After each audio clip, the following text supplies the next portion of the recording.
We open on a Texas farm as Christy Beam picks flowers inside. She calls out for her kids who are outside playing. She playfully scolds her 3 daughters, Abby, Anna, and Adeline, for playing outside in their church dresses. Christy then calls out to her husband to get ready before they're late. Dr. Kevin Beam removes his shirt and changes into his dress shirt at the car, while everyone gets in and is prepared to leave.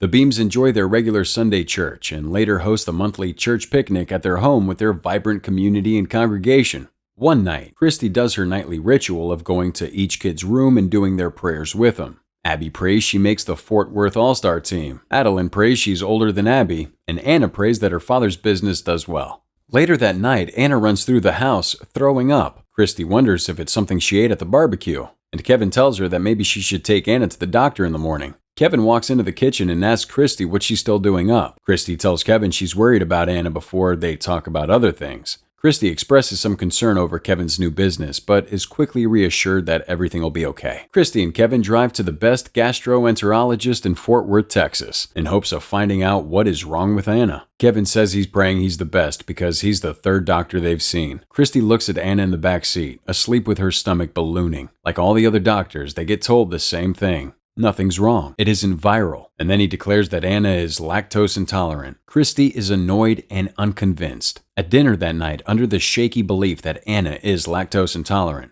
they all agree to not have pizza anymore as a family. Anna wakes up in the middle of the night in excruciating pain, calling out for Christy. Christy runs to her daughter, calling for Kevin to come as well. They rush Anna to the hospital as their friend comes to babysit. At the hospital, a cocky doctor argues with Christy that Anna's fine and just suffered an extreme case of acid reflux. Christy argues with him, and while initially dismissive, he finally listens once she lets loose on him in frustration over her daughter's pain. In the morning, after running further tests, a pediatrician diagnoses Anna with abdominal obstruction. He says they need to clear the obstruction immediately or Anna will die. The doctor tells them they're taking Anna for surgery now, as the nurses insert the tubes into her nose. Anna's scared, while Christy watches, crying for her daughter as Kevin holds her down. Christy and Kevin wait while Pastor Scott sits with Abby and Adeline. The pediatrician who performed Anna's surgery tells the Beams that while he was successful in the emergency surgery, he's found a more severe problem. Anna has intestinal motility disorder. Cinema recap here. We've got a little challenge that'll take 5 seconds, and it will change your life forever. You ready? All you gotta do is like, subscribe, and hit that notification bell, and you'll receive 10 free years of good luck. It's as simple as that. Kevin, knowing what that means, tells Christy that Anna's body can't process food. Christy doesn't fully understand and says she'll get better before looking at Kevin, who asks a question he already knows the answer to. There's no cure. He tells Christy and Kevin she'll rely on a tube in the short term, but she'll need a gastronomy tube, which isn't always successful in the long term. He recommends a specialist in Boston. Christy walks away, devastated by the news. A few weeks later, Christy manages Anna's care, making detailed schedules and keeping track of her medication and feeding needs. Anna's weaker and uncomfortable having to have a tube constantly inserted into her nose. Her clothes have filled out as her stomach continues to expand. Anna asks why God hasn't healed Anna, but Christy struggles to honestly answer the question. Anna watches as her friends play basketball, and when her crush Billy comes to talk to her, she attempts to walk away. Still, Billy insists on joining her, which brightens Anna's mood. Christy continues to make calls to Dr. Nurko, the specialist in Boston, desperately trying to get an appointment to see him. She remains unsuccessful as Dr. Nurko is an extremely busy man. Christy, frustrated, goes outside and bitterly talks to God. Kevin comes home with a dog, hoping to cheer Anna up. It does cheer her up, but slightly annoys Christy. They argue in bed that night as Christy says she doesn't need another dog added to her schedule when already she has so much going on and barely any money in their savings. Kevin remains resolute that in faith they will get through this, but Christy is losing hers. This worsens when some of the congregation insinuates that somebody's sins in Christy's home are preventing Anna from healing. Christy and Kevin fight even more now about the people at church and what they said, and Anna's sad to see that her parents are fighting, thinking it's all because of her being sick. Christy says she isn't going back to the church. While doing their nightly prayers, Abby asks if Anna's gonna die. Christy doesn't answer, unsure of what to say. Christy then tells Kevin she's taking Anna to Boston, regardless of an appointment, because she can see her baby dying right before her eyes. Kevin tries to talk her out of it, but she's already made up her mind. Christy and Anna travel to Boston together. They arrive at the hospital in Boston, and the receptionist tells Christy that Dr. Nurko cannot see her without an appointment. Christy attempts to make her case by reciting all the medication, the treatments, and Anna's overall condition. However, the nurse still says she's unable to help because there's a 9-month-long waiting list. Christy begins crying,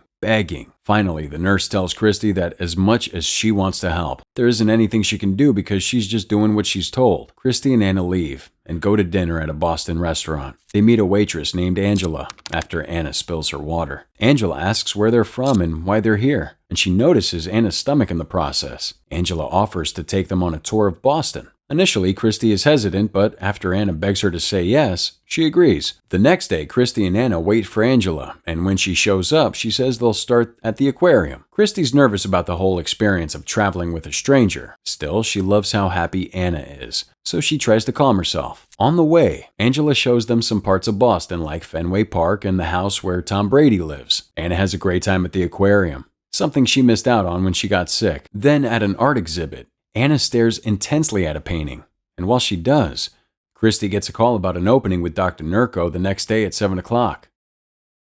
The next day, at the hospital, Anna undergoes several tests before finally meeting Dr. Nurko. Anna and Dr. Nurko talk while he does his diagnosis. Dr. Nurko makes her feel comfortable. He tells Christy he wants to put a camera in Anna and look around. The doctor assures Anna that she won't feel a thing because she'll be asleep. After he takes a look, he confirms with Christy that Anna's condition is serious and that she's in a tremendous amount of pain. The doctor tells Christy he can't cure Anna, but he can help Anna manage the pain and improve the condition. He explains a drug he can prescribe from his center because it's one of the few hospitals with FDA approval for the medication. The drug will help her digest food and end the need for tubes. Still, it can have adverse side effects like headaches, swelling, and a more serious one like cardiac arrhythmia. Anna would need to be monitored every 6 weeks. Back home, Christy lays out all the costs involved in making sure Anna is treated and asks Kevin how they're going to pull it off.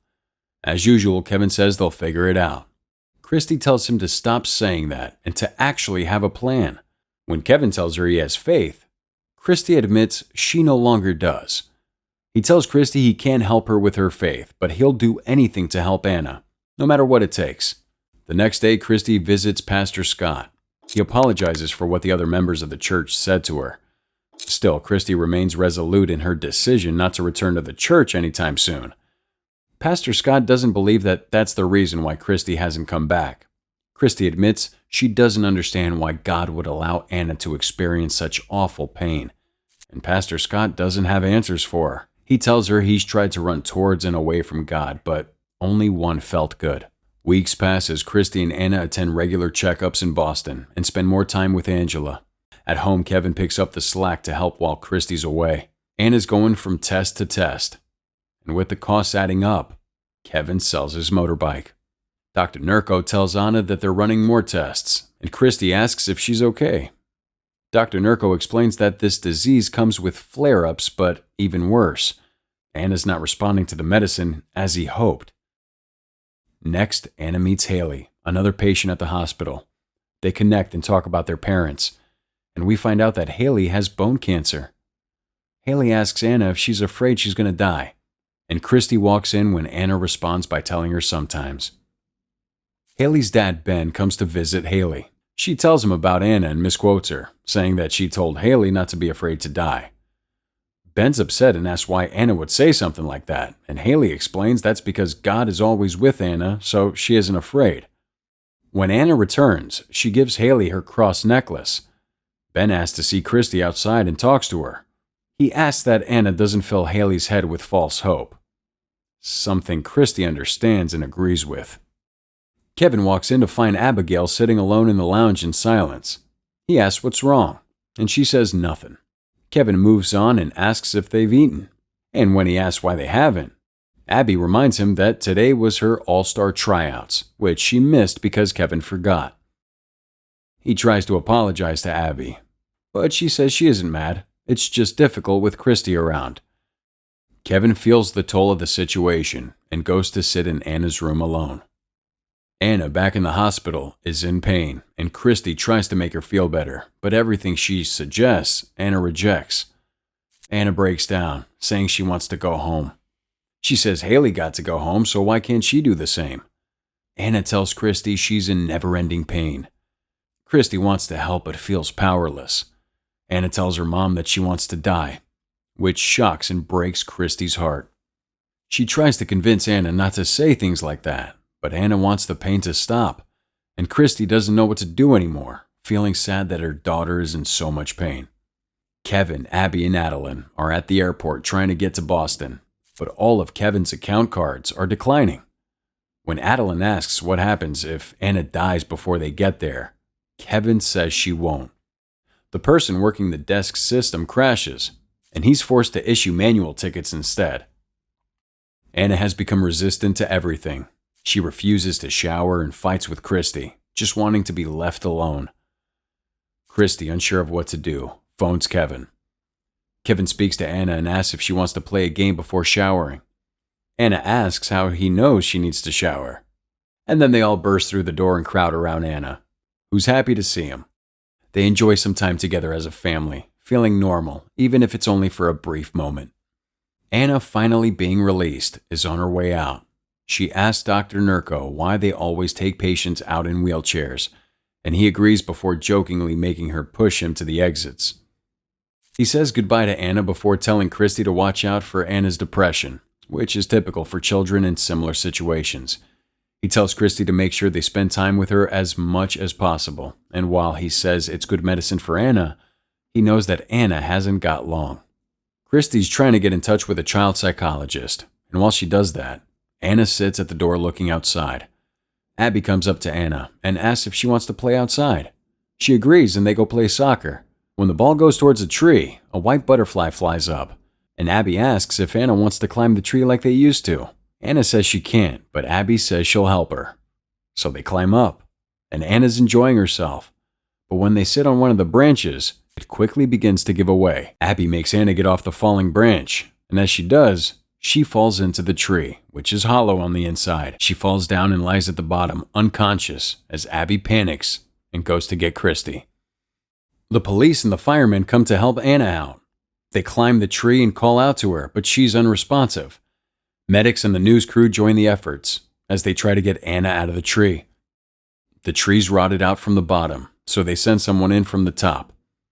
Christy goes to the tree and prays, begging for Anna to survive. Everyone comes to the tree and joins in praying. They manage to get Anna out, but she is unconscious and covered in a few cuts. A helicopter comes and takes Anna and Christy to the hospital. They wait, and when the doctor approaches, he's surprised to tell them that she has no broken bones, no loss of function, no bruises, no internal bleeding, and is by all accounts perfectly fine. A few days pass, and Anna is better than ever. But Christy notices she's not back to her usual self from before the fall. She's not in any pain at all. She tells Kevin that she forgot to give Anna her pain medication that morning, but Anna hasn't asked for it once. Kevin thinks maybe it's just a good day. A few days later, Christy notices Anna's stomach is normal. Christy calls Kevin, and Anna tells her to relax because he told Anna she'd be fine. Christy asks who he is, and Anna then tells Christy and Kevin that she had an out-of-body experience when she fell. When she touched a white butterfly, she went to a better place. In the better place, Anna spoke to God, and she told God she wanted to stay, but God said Anna needed to return, and when she did, she'd be healed. Christy asks if Anna told anybody else about this, and Anna says no. Christy worries about what people will say, but Anna doesn't care what they'll say. Christy goes back to Dr. Nurko, who's shocked that Anna's made a full recovery and is now asymptomatic. Christy asks how that's possible. He thinks maybe because she hit her head, it rebooted the nerves. Christy doesn't understand how she could just survive a 3-story drop, hit her head in the exact right place, not suffer any other injuries or be paralyzed, and instead becomes healthier than ever. Dr. Nurko removes the Elmo tie he wore every day until his patient was better and gives it to Christy. He tells her that his patient is better, and he's happy about this goodbye. Christy and Anna say goodbye to Angela before returning home. At his job at the Boston Globe, Ben hears Anna's miraculous recovery story while looking at pictures of Haley. Christy speaks in front of a congregation and news crews at the church about her journey back to faith. She says miracles are everywhere. We see Billy being kind to Anna, Angela tell her boss she can't come to work the next day when she agreed to show Anna around Boston, the ticket agent at the airport turning his screen off and pretending his system crashed, the receptionist barging into Dr. Nurko's office and telling him about Anna and risking her job, Christy's friend coming that first night Anna went to the hospital even though she was a new mother. Christy tells anyone listening who feels like they're alone that they're not alone. One of the church members calls Christy out and says she over-exaggerated Anna's condition and that they might be looking for publicity. But then Ben stands up and says he believes her. He tells everyone that Anna was gravely ill. Although Ben admits he was never a religious man, his perspective changed when Haley died. He tells everyone her final weeks were different because she felt safe and loved. She felt God because Anna gave her faith and peace. After everyone claps and Christy talks to Ben, everyone leaves. The Bean family returns home and eats pizza again, happy and healthy. Miracles from Heaven was released in 2016 by Sony Pictures. It was based on a true story and starred Jennifer Garner, Kylie Rogers, Martin Henderson, and Eugenio Derbez. Have you ever experienced a miracle? Let me know with the hashtag CinemaRecap.